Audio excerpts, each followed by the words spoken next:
مولاي صل وسلم دائما ابدا على حبيبك. أعوذ بالله من الشيطان الرجيم. بسم الله الرحمن الرحيم. Assalamualaikum warahmatullahi wabarakatuh. Alhamdulillahilladzi anzalal Qur'an hudan linnasi wa bayyinatin minal huda wal furqan. Asyhadu an la ilaha illallah wahdahu la syarikalah wa asyhadu anna sayyidana Muhammadan abduhu wa rasuluhu la nabiyya ba'dah. Allahumma salli wa sallim wa barik ala sayyidina Muhammad wa ala alihi wa ashabihil kirami ajma'in, amma ba'd. Bapak Ibu hadirin wal hadirat jamaah salat subuh yang dirahmati Allah Subhanahu wa taala. Alhamdulillah, di pagi hari ini, di pagi yang ke-17 di bulan suci Ramadan, kita masih diberikan kesempatan untuk sama-sama menikmati indahnya puasa Ramadan, yang mana 1446 tahun yang lalu, atau 1445 tahun yang lalu, karena tahun kedua Hijriah baru mulai diperintahkan ibadah puasa. Jadi 14 abad yang lalu, saat Allah turunkan perintah puasa di bulan Sya'ban, Ramadannya langsung harus berpuasa. Dan di Ramadan itu terjadi perang besar yang pertama yang dialami oleh kaum muslimin, yang kita kenal dengan perang Badar. Yang dikenal dengan perang Badar, yang dalam Al-Quran disebut dengan Yaumal Furqan, yakni adalah Yaumal Taqal Jam'an, yakni hari Al-Furqan. Al-Furqan artinya adalah pembeda, pemisah antara yang hak dan yang batil. Di situ baginda Nabi sallallahu alaihi wasallam bersama beberapa para sahabat, artinya sebagian besar para sahabat, berkumpul untuk mencegah rombongan Abu Sufyan yang pulang dari Syam. Dan beliau mengumpulkan 314 bersama beliau pasukan, yang 70 diantaranya adalah kaum muhajirin, sisanya adalah kaum ansor. Jumlah 313. Begitu ingin mencegah Abu Sufyan mengkelit lewat jalan lain. Akhirnya selamat, terbebas Abu Sufyan. Tapi mengetahui hal itu, Abu Sufyan ngirim surat kepada Abu Jahal yang ada di Mekah. Ngirim surat kepada Abu Jahal tidak terima, kumpulkan pasukan perang. Sampai 1000 pasukan perang yang disiapkan oleh kaum Quraisy. 1000 pasukan perang melawan 300 pasukan perang. La ilaha illallah. Kalau bukan atas bantuan dari Allah, kalah kita. Kalau bukan atas pertolongan Allah, kalah kaum muslimin saat itu. Akhirnya di hari yang tidak disepakati, hari yang tidak ada kesepakatan akan berkumpul bertemu, tidak ada, tapi Allah sudah janjikan bahwa hari ini harus menjadi hari kemenangan kaum muslimin. Jadi kaum musyrikin sudah kumpul, kafir Quraisy sudah kumpul di suatu tempat di sekitar lembah Badar, berkumpul di sana 3 malam berdiam diri di situ sambil menunggu kaum muslimin. Pun juga kaum muslimin menunggu waktu yang tepat. Disitulah Allah perlahan turunkan bantuannya. Sembari Nabi berdoa kepada Allah, ya Allah, ini kalau kami sekarang kalah, kata Allah, ini kalau kami sekarang kalah ya Allah, tidak ada lagi yang akan menyembahmu, karena habis sudah umat ini. Para sahabat habis sudah di 300 orang itu. Kalau sudah kalah, tidak ada lagi yang akan menyembahmu ya Allah. Disitulah Allah katakan bahwa hari ini adalah hari kemenangan bagi kaum muslimin. Semangat, walaupun cuma dengan 300 orang mampu mengalahkan 1000 orang dengan izin Allah. Di situ Allah turun tangan, dikirimlah pasukan-pasukan lam tarauha, yakni junudan lam tarauha, pasukan-pasukan yang tak terlihat, tentara-tentara yang tak terlihat dari kalangan malaikat-malaikat Allah. Dari awal Allah turunkan hujan. Bagi kaum kafir Quraisy hujannya deras sampai membasahi baju perang mereka. Jalan yang mereka laluin becek, padang pasir, kalau sedang gersang berat kita jalan, lamun panas berat lampak geres, apalagi becek sayan berat. Tapi ketika di kaum muslimin hujannya rintik-rintik, yang mana hujan rintik-rintik ini membawa ngantuk, sampai disebut dalam Al-Quran ya, amanatan nu'asa, ya, yakni hujan yang membawa keselamatan, kedamaian plus ngantuk. Jadi kalau orang ngantuk itu tidak ada rasa takut. Awalnya ada rasa takut kaum muslimin begitu mendengar kaum kafir 1000 pasukan. Bayangkan ibu-ibu, bapak ibu, kita 300 orang ingin berperang lawan 1000 orang, nandit mungkin dia takut. Ini sudah 1:3. Ada rasa kecemasan, kekhawatiran, tapi di situ Allah tenangkan kaum muslimin dengan hujan yang rintik-rintik, mendatangkan ketenangan, mendatangkan ngantuk. Akhirnya dengan itu bisa istirahat. Kalau orang ngantuk tadi, orang ngantuk akan lupa akan rasa takut. Tuah ngantok aja, apa-apaan bayar ini. Antindo lek sedin rurung masih ya payu doang. Kalau sudah ngantuk. Dan itu setelah bangun, tidur dari rasa ngantuk, kita ngantuk tidur, bangun itu fresh. Jadi bapak ibu kalau ngantuk tidur saja, bangunnya nanti fresh, walaupun barang 5 menit 10 menit tidurnya. Kayak ada istilah qailulah, tidur sejenak sesaat sebelum sholat zuhur. Itu kalau sudah ngantuk di jam-jam 10, 11 istirahat dan niatkan bangun sebelum zuhur, bangun dan itu fresh, kuat, luar biasa. Dan itu yang terjadi pada kaum muslimin saat itu, bisa tidur. Sedangkan kaum kafir dia mau tindo, berembintan tindo, hujan badai.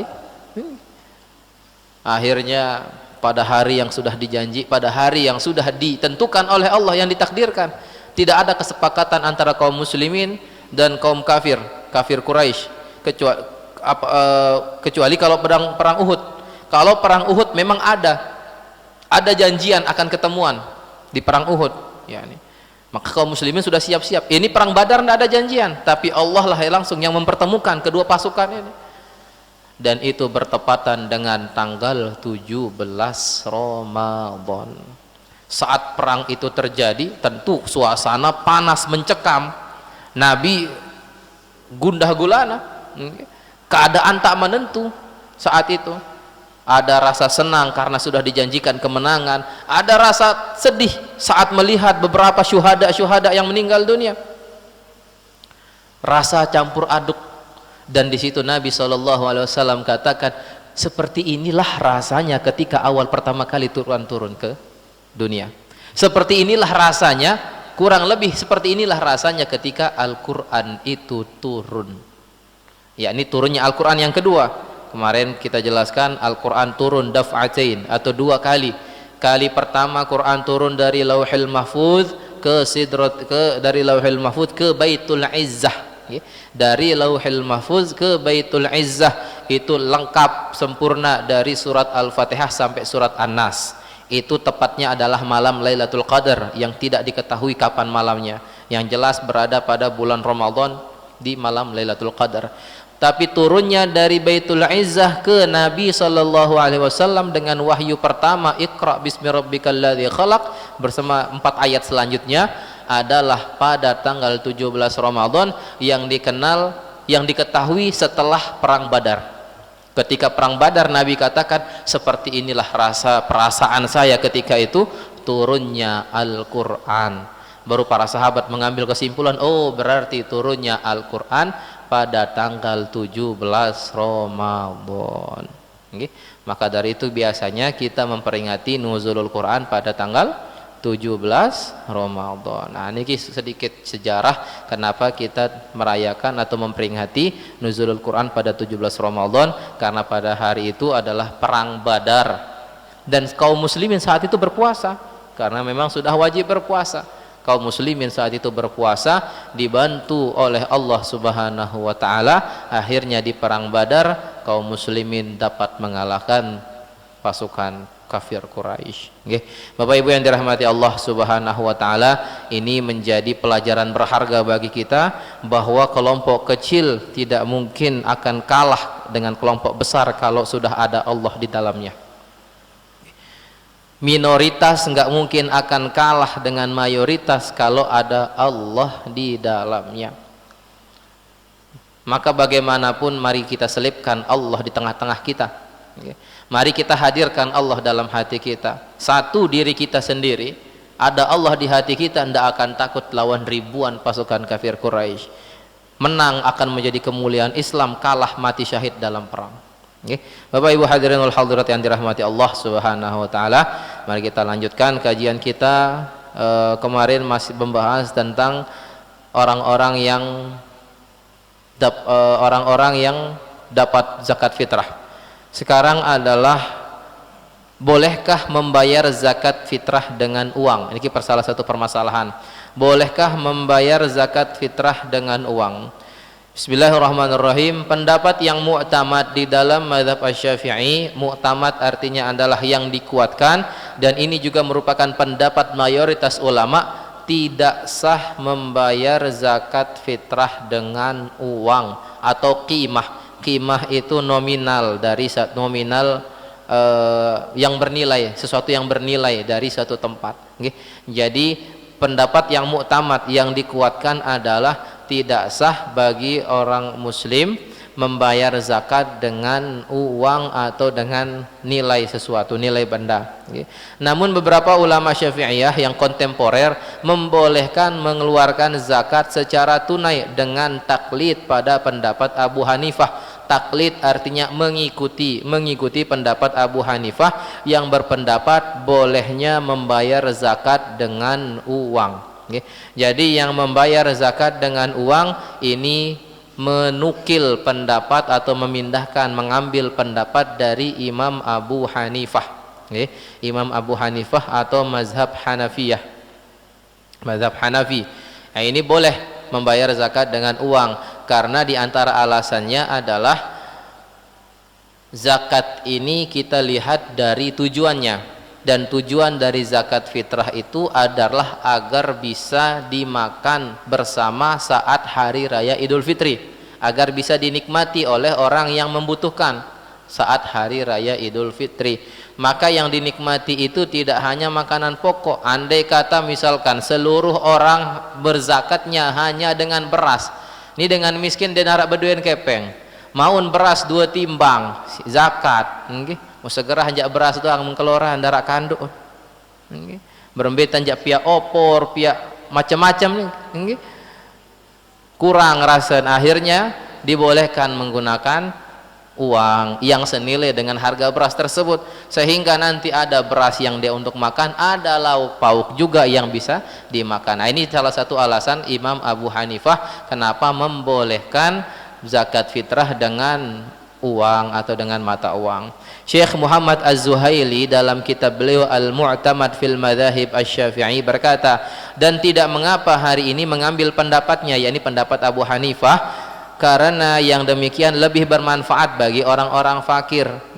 Selain juga mendapatkan tujuan dari zakat fitrah tersebut itu sendiri, yakni mencukupkan mereka dari meminta-minta di hari Id. Ini harapannya adalah ketika hari raya Idul Fitri ini adalah hari kemenangan umat muslim, maka jangan sampai ada orang muslim di hari raya Idul Fitri minta-minta. Jangan sampai di hari raya Idul Fitri ada orang muslim yang minta-minta, ada yang masih ngemis nunas karena tidak ada sesuatu yang dimakan. Jangan sampai. Ini kelalaian kita dan dosa kita bersama, menelantarkan saudara kita masih dalam kemiskinan, menelantarkan saudara kita masih dalam kesusahan, apalagi saat hari raya Idul Fitri. Maka tadi silahkan yang ada kelebihan beras, zakat fitrahnya dengan beras boleh, yang mau dengan uang pun juga boleh. Maka kita pintar-pintar, kita lihat dia butuhnya beras apa uang, dia butuhnya beras atau uang. Kalau memang kita lihat dia sangat butuh dengan uang, maka kita bantu dengan uang yang senilai dengan zakat fitrah tersebut, karena itu akan jauh lebih bermanfaat. Kadang orang miskin pun kalau sudah diberikan zakat fitrah banyak dapat beras, beras sendiri nih. Apa sih dia beli kanduk? Apa sih dia beli macam-macam nih. Akhirnya memang bersyukur, bersyukur dapat beras lamun harak kepeng ieu bayar. Nah, ini salah satu ungkapan dari orang-orang fakir miskin mengatakan hal demikian. Jadi boleh, tapi ini kita mengambil pendapat dari Imam Abu Hanifah. Kadang ada dalam satu mazhab, apakah boleh kita mencampur-campur adukan mazhab Pak Ustadz? Tidak boleh mencampur adukan mazhab kalau tujuannya adalah memudahkan diri, tidak boleh. Tapi kalau dilihat dari kemaslahatan boleh. Lihat dari kemaslahatan boleh. Contoh misal, dalam hal jual beli, sekarang marak jual beli online, naman Shopee, TikTok Shop, apa malik pokok iya wah kurang lebih harani. Dalam mazhab Syafi'i tidak boleh, karena salah satu syarat yang dikuatkan dalam mazhab Syafi'i dalam jual beli adalah ru'yah, harus melihat barang langsung, dan melihat barang langsung ini benar-benar langsung. Bahkan sampai dikatakan kalau barangnya masih di balik etalase, biasa nara etalase, di balik etalase walaupun terlihat jelas tapi tidak bisa kita pegang, belum dikatakan ru'yah dalam mazhab Syafi'i. Saking ketatnya, artinya ingin mencari kebaikan agar tidak ada kecurangan. Harus benar-benar kita lihat, oh iya saya setuju, dan yang dipegang itu yang disetujui harus itu yang dikasih. Ini kan kadang kita klien nih, oh iya dah yang ini dalam bait stok laman dalam, oh baitan sak lain. Itu dalam mazhab Syafi'i tidak boleh, karena berbeda dengan barang yang dipegang. Terus kenapa di sini kita sekarang dari fatwa-fatwa para ulama boleh pakai Shopee atau TikTok Shop, atau dari Facebook misalkan jualannya dan sebagainya? Kenapa dibolehkan? Menukil salah satu pendapat dari Imam Malik radhiyallahu anhu. Boleh jadinya Imam Malik, pendapat Imam Malik. Syekh Muhammad Dib Al-Bugha mengatakan hal yang semisal di dalam kitab Al-Fiqh Al-Manhaji, yakni catatan mengatakan hal yang demikian, yakni boleh mengeluarkan zakat fitrah dengan uang, mengambil pendapat dari Imam Abu Hanifah. Catatan, bagi yang ingin taklid kepada mazhab Hanafi dalam masalah ini, maka juga harus dengan kadar 1 sa' yang ditetapkan oleh ulama Hanafiyah, yakni sekitar 4,6 kg. Nah, ini menjadi problem kita kalau memang kita ingin mentaklid, yakni mengikuti pendapat Imam Abu Hanifah mengeluarkan zakat dengan uang, maka kita ikutin juga berapa nominal 1 sa' menurut mazhab Hanafi. Menurut mazhab Syafi'i 1 sa' itu berapa? 2,75 kilogram, atau biasa kita genapkan 3 kilo. Imam Hanafi 1 sa'-nya itu sekitar 4,6 kilogram, atau genapkan 5 kilo misalkan, maka uangnya pun senilai dengan 5 kilo tadi. Jangan nilai uangnya disamakan dengan mazhab Syafi'i, tidak bisa. Ini jari mudahnya, dia pakai uang lah 2,7 kilo doang semai, wah jangan. Maka kalau ingin mentaklid itu harus keseluruhan, tidak boleh setengah-setengah. Contoh misal tentang wudhu dalam sholat, dalam mazhab kita Syafi'i bersentuhan batal, bersentuhan batal. Mazhab Maliki termasuk mazhab Hanafi bersentuhan tidak batal. Kalau mazhab Maliki mengatakan pakai syahwat batal, tidak pakai syahwat tidak batal. Mazhab Hanafi bersentuhan pakai syahwat, tidak pakai syahwat tidak batal. Nah, misal kita mengambil pendapat Imam Hanafi yang bersentuhan tidak batal wudhu kita saat ini, maka wudhunya pun harus dengan wudhu mazhab Hanafi. Mana perbedaan wudhu mazhab Hanafi? Perbedaan wudhu mazhab Hanafi membasuh kepala seluruhnya langsung telinga. Mazhab Syafi'i seperti ini, jari sekedik doang sah, tapi mazhab Hanafi harus seluruhnya, depan lagi terus 3 kali. Kalau kita wudhunya dengan mazhab Syafi'i, terus yang membatalkan wudhunya pakai mazhab Hanafi, tidak boleh. Jadi kalau dalam satu qadiyah satu ketentuan, satu alur ibadah itu harus diambil keseluruhannya. Kalau mau mengambil tentang yang membatalkan wudhu pakai mazhab Hanafi, maka wudhunya pun juga harus pakai cara mazhab Hanafi. Kalau kita campur adukan, ini yang tidak sah, karena biasanya ngambil molahan doang. Wudhu sekedik doang kan akan kanggun mazhab Syafi'i. Bareh menun lelangan bersentuhan, baik pendapat Hanafi, wah adik-adik ngulu Malik, enggak bisa.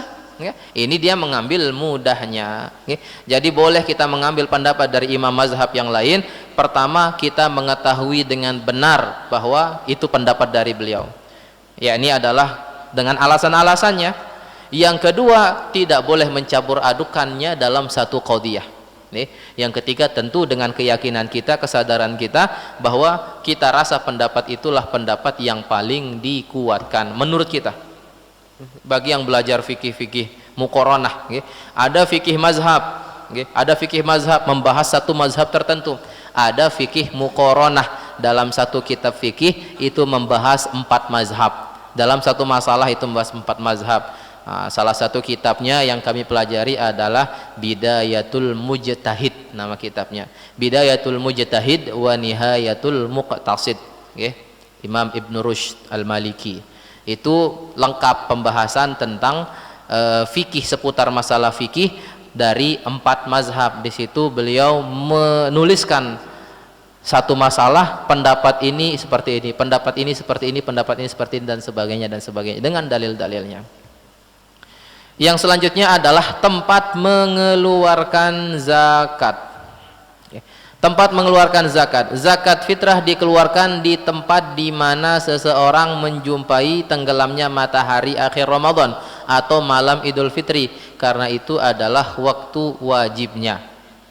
Jadi zakat fitrah ini dikeluarkannya di tempat di mana dia mengetahui bahwa tenggelamnya matahari atau sudah masuk 1 Syawal. Di situ dia merasakan Ramadan dan masuk 1 Syawal. Nah, ini yang paling afdol. Ketika seseorang masih berada di tanah rantau pada saat malam hari raya, maka ia harus menunaikan zakat pada orang-orang yang berhak menerima zakat di tempat tersebut. Misalkan yang merantau di tanah Jawa, maka dia mengeluarkan zakatnya di sana. Yang merantau dari Jawa merantau ke Lombok, maka keluarkan zakat fitrahnya di Lombok kalau memang dia merasakan 30 hari terakhir Ramadan dan 1 Syawalnya di Lombok. Atau misalkan Bapak Ibu yang saat ini sedang di Lombok dan nanti akan mudik, yang dari Jawa atau luar Lombok akan mudik pulang kampung, tentu akhir Ramadan di sana dan 1 Syawalnya di sana, maka zakat fitrahnya pun dikeluarkan di sana.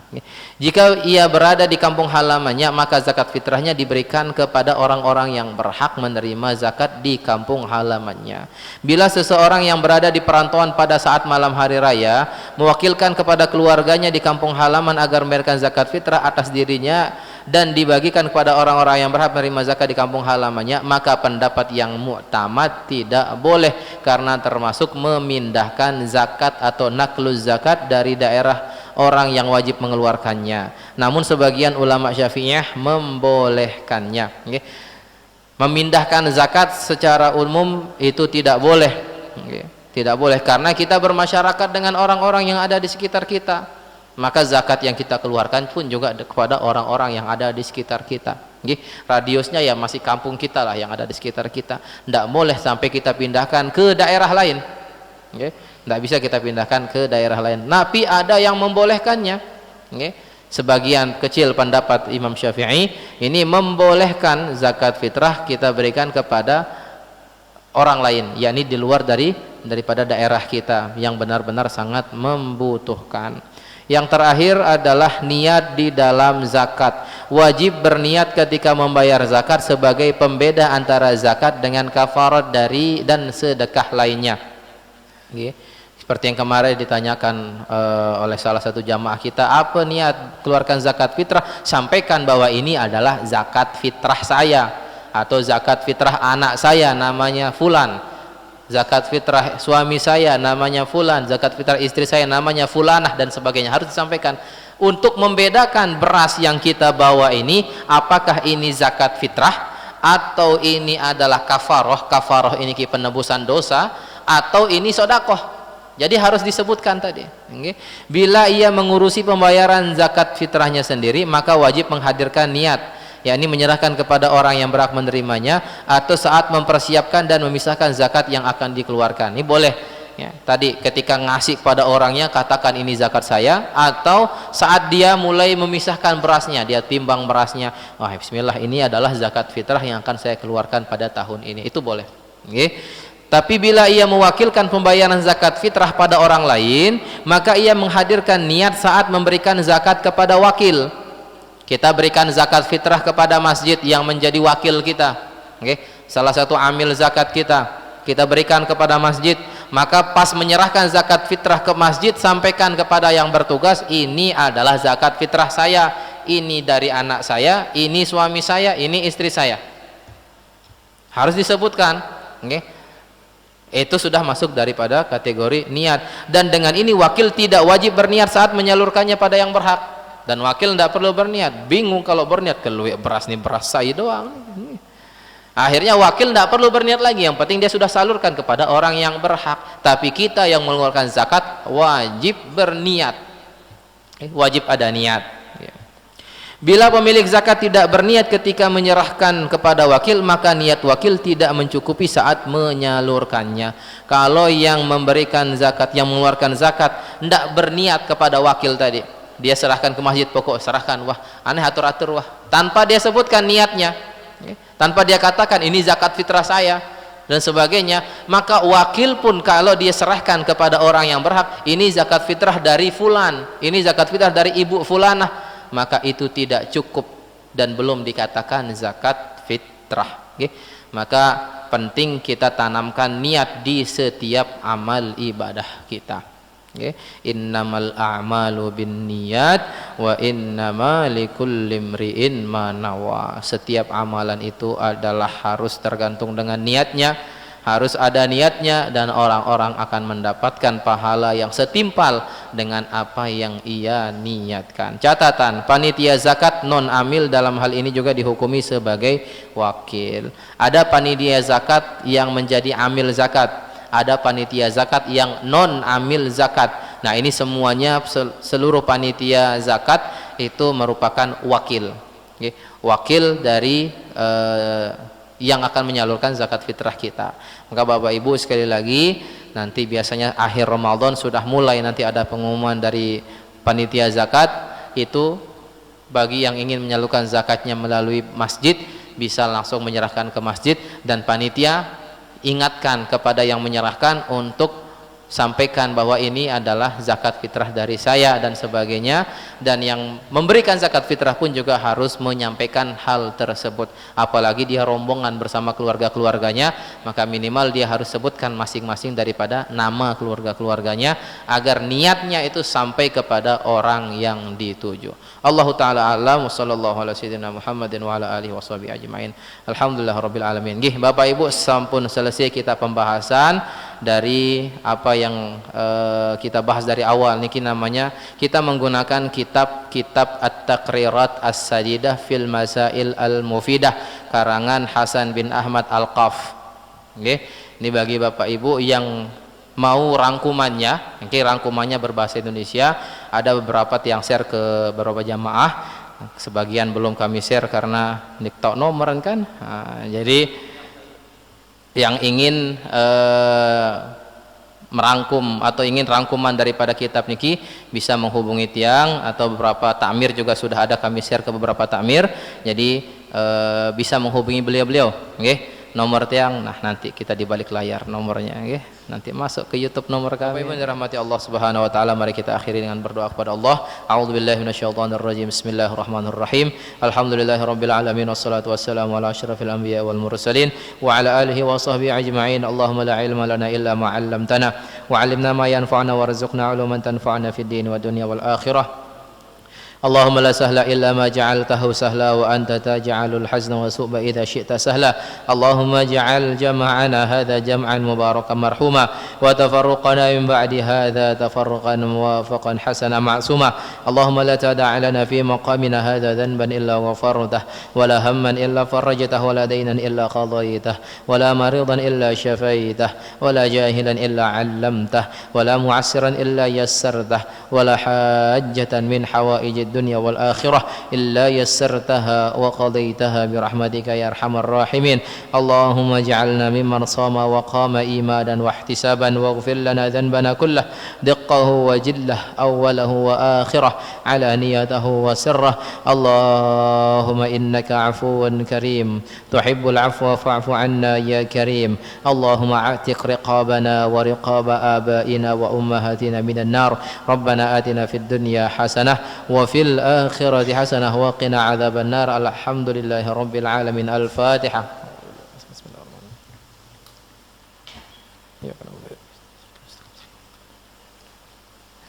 وصلى الله على سيدنا محمد وعلى آله وصحبه أجمعين والحمد لله رب العالمين سبحانك اللهم وبحمدك أشهد أن لا إله إلا أنت أستغفرك وأتوب إليك ثم السلام عليكم ورحمة الله وبركاته